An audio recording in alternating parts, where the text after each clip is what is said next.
All right, guys, have a look at this. Let's go to the before picture first. How we doing, Justin? Good, how are you? Good, man. Guys, this is 12 months after his ARTAS Robotic FUE procedure. Have a look at that. Framed face. Just turned 40, so that was a big one. Yeah. Got a hairline again. This is great. Must feel awesome, eh? Absolutely. It's fantastic. Guys, let's take a nice close look here. Dark hair against light skin, particularly Asian type hair, you have to be artistically very, very good to create the maximum cosmetic impact in a single procedure. This is a great result.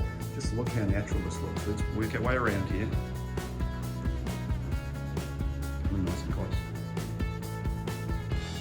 See how natural that looks.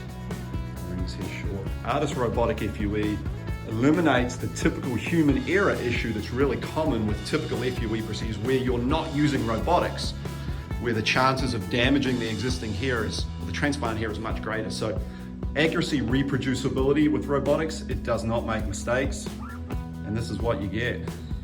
Looks fantastic. Good to see you, Justin. Good to see you. Thank you.